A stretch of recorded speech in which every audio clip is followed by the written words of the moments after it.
Hello. Hi, welcome back. This is Shoot the Shindig. I'm Eric, and you are... Garr! Garr, everybody. All right, so we were talking before about your thoughts on AI with Rick Beato. AI is going to take humans apart from the inside. I don't necessarily agree. I think that it's a paradigm shift, certainly, but it's all about how we deal with the change in technology, as in the past.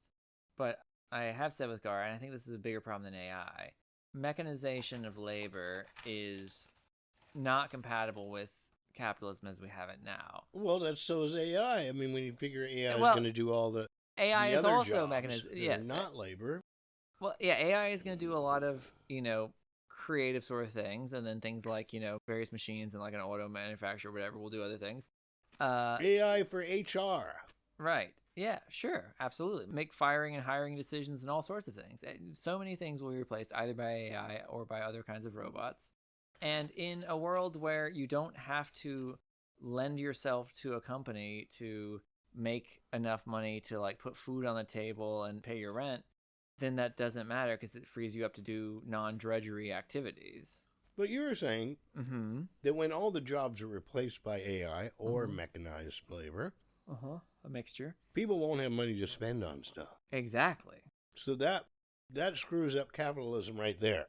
Exactly. Yes, that's exactly what I was saying. And I don't think it will get to that point. But if it did get to that point, we will get to that point. How can we not? We're going in that direction. No. Well, that's what I'm saying, Garr, is that if it gets to that point, then people will rise up because you can't have 95% of the people being one would basically think homeless. But what I'm saying about it not getting to that point is that the people will probably revolt before that.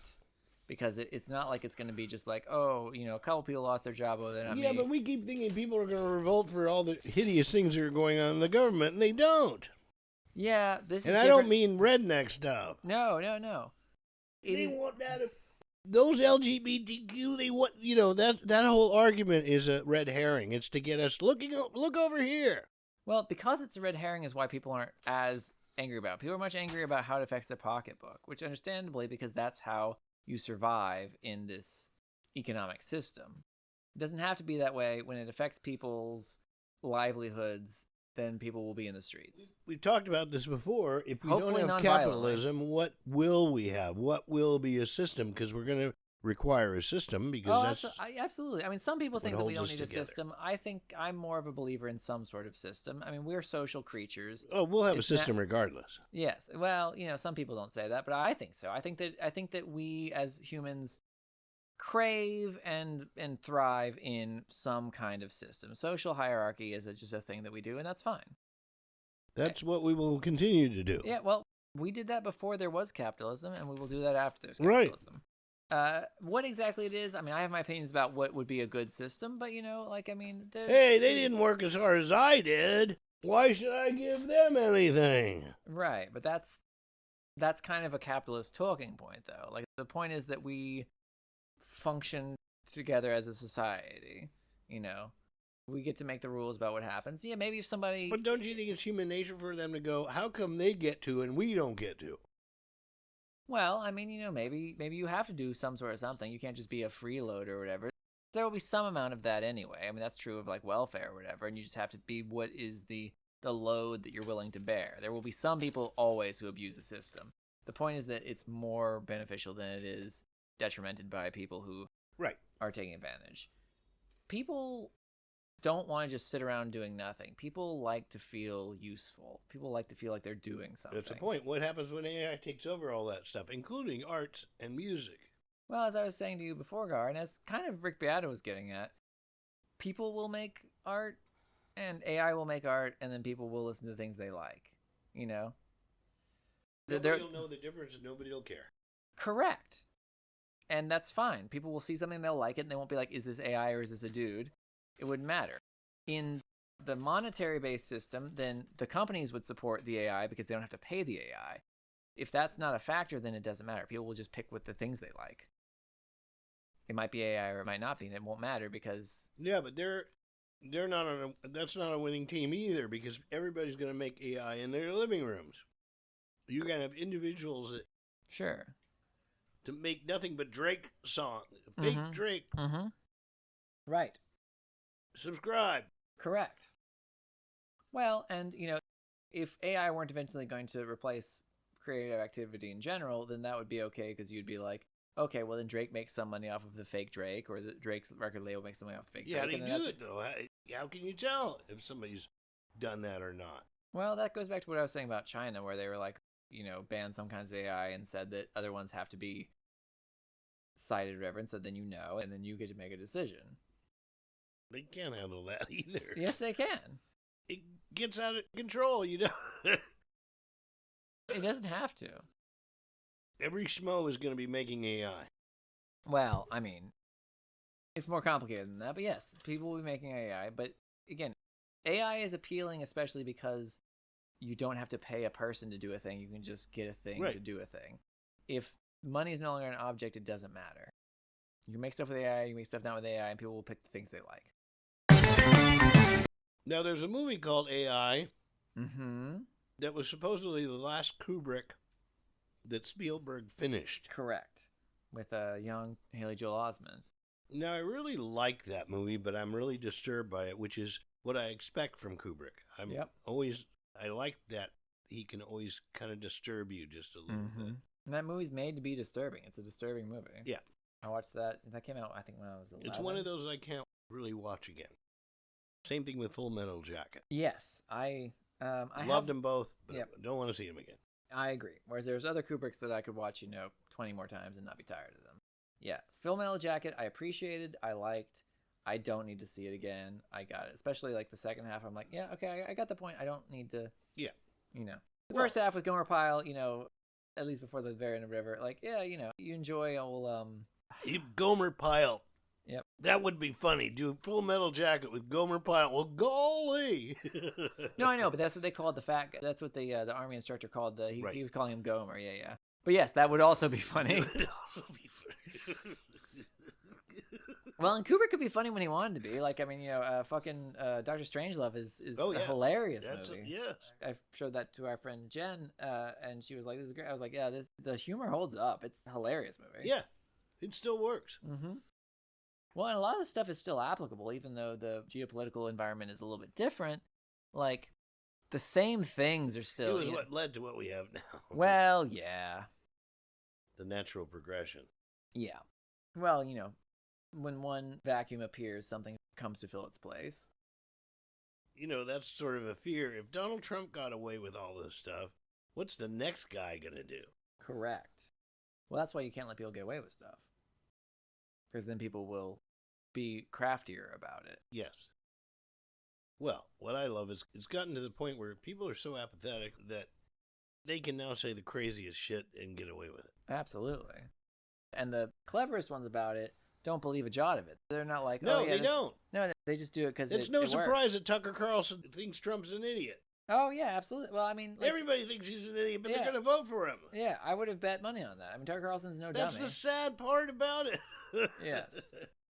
We all know that he said, grab him by the pussy. That didn't seem to matter. I think, I've talked to you about this before, Garr. I think that the election of Donald Trump spoke to a greater problem. And not, like, people talk about the greater problem about the racism in the country or whatever. I agree. But a lot of that is rooted in the economic problems. Yeah. And so it's like, okay, well, we don't actually want to fix that, so we just distract those people by like, oh, you hate the black people, you hate the gays or the trans or the immigrants. Look over here. And it's like, yeah, look over here. Don't look at the man behind the curtain. Yes. That's what it is. But like, so the way you fix that isn't tell people like, hey, listen, it's good to love your neighbor. I mean, like, that's a good idea and that people should do that, but you fix the economic issues and then they don't have to. They're getting theirs, and they don't have to be like, oh, it's the black guy's fault that I'm not doing well. What happens is the rich people turn the masses against each other so they don't have to deal with it and they can stay cush. Correct. That was a big thing about World War I, was it was a war of the elites fought by the common man. Yes. That's why all wars are that. All wars are that, yes. Some more than others, but yes, of course. Of course. I mean, those are the people who are in the military. You wouldn't, if things were going great in your life, you probably wouldn't join the military. Maybe you would if like there was a particular thing that appealed to you, but by and large. What is that System of a Down song?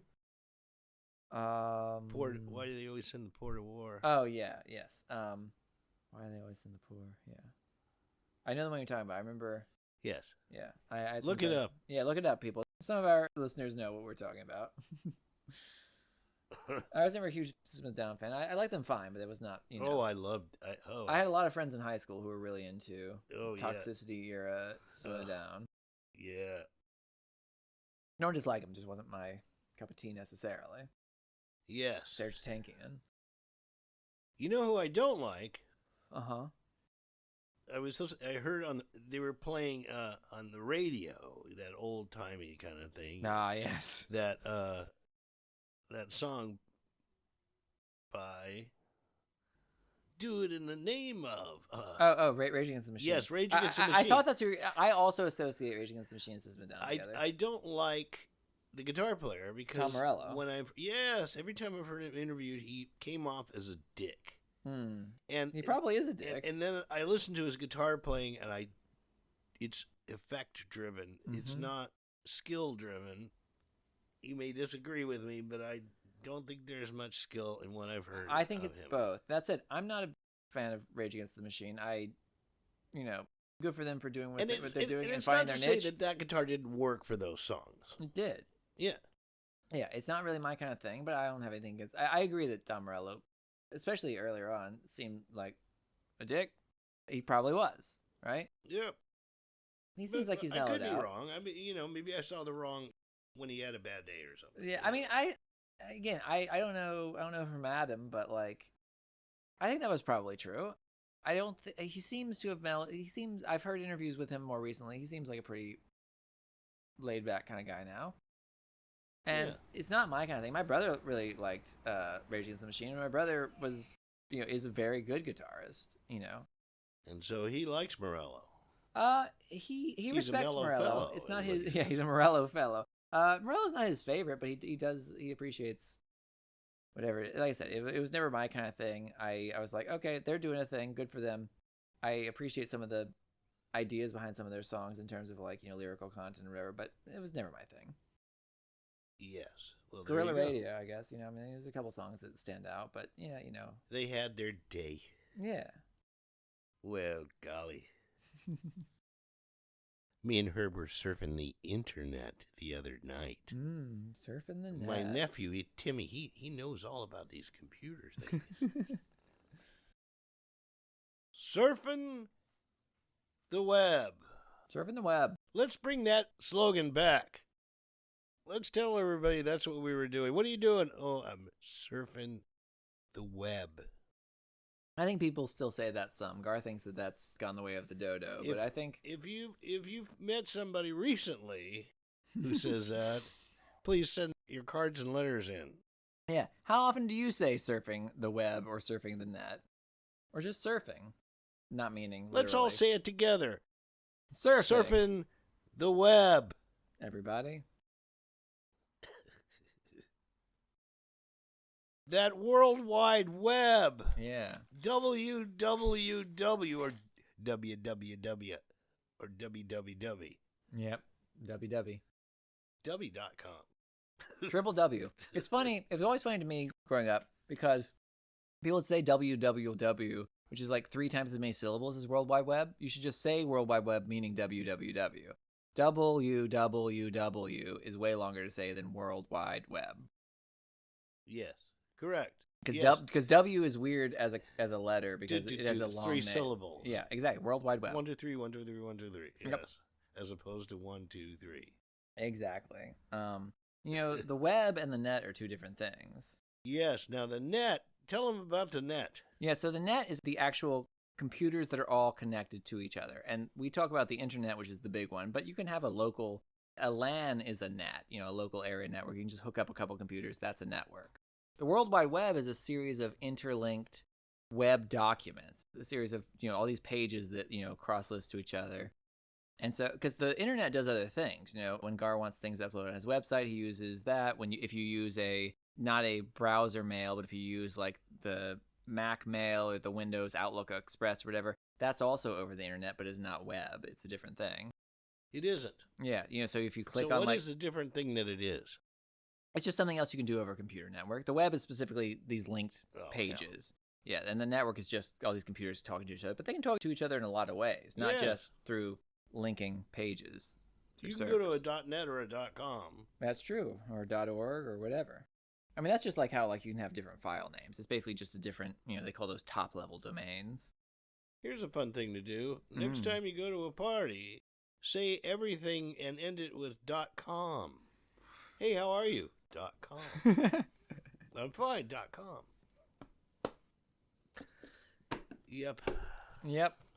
Yeah, remember when that was the hot new thing, whatever.com, all these, upstart businesses like late 90s, early 2000s were oh, yes, there was their name.com, and that was the name of the company. Sean, who was the first drummer in Lalago, he worked for a while at this place called handyman.com.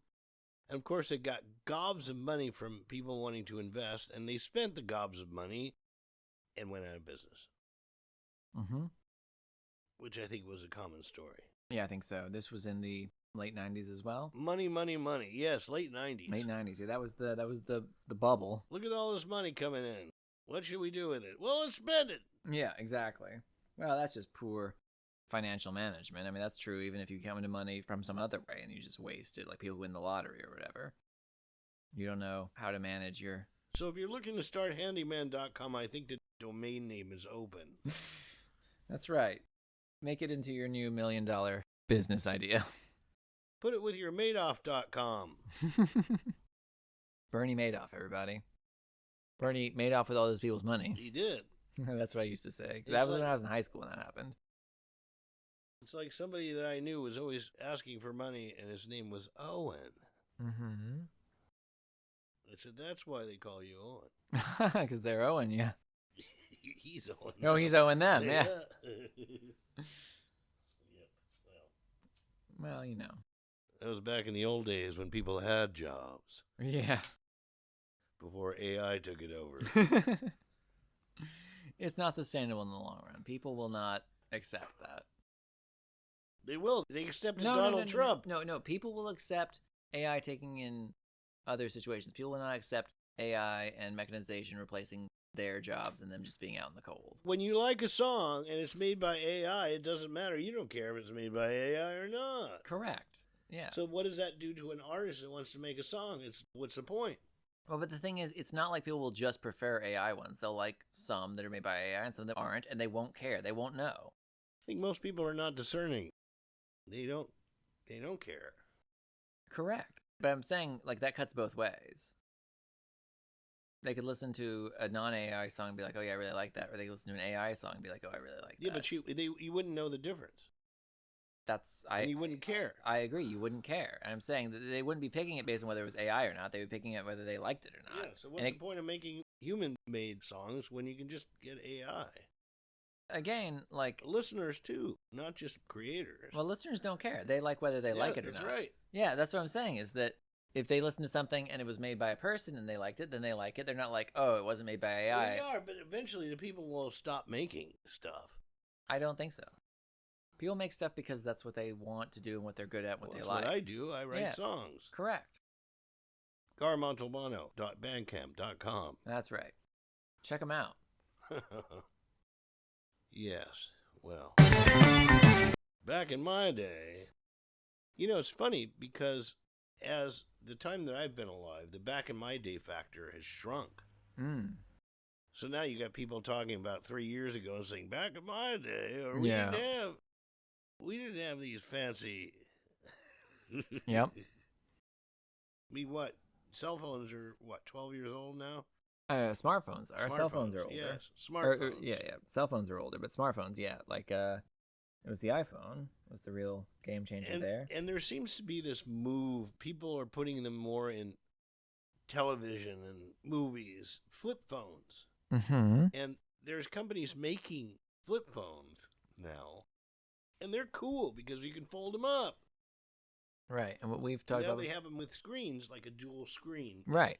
Well, what I was saying to you before, Garr, is that So it's not flip phones like, I mean, yes, the form factor is the same. People like be able to flip, but it's not. Form, yeah. Yeah, but it has nothing like the flip phones back in the day were dumb phones that, They just were phones. Yeah, they were just phones because I mean there wasn't really another option in town. And then we got used to the slab thing, but people like the flip phone because it folds up smaller and it's satisfying to flip it or whatever reason they like it. Who cares, you know? Why do you guys like the flip phone? It's kind of like flipping that switchblade. Here's my flip phone. It's true. Me, It's I don't cool, care. And then you can close it up. Call over. Yep. It's true. And there's something satisfying about just hanging up by doing that. Yes.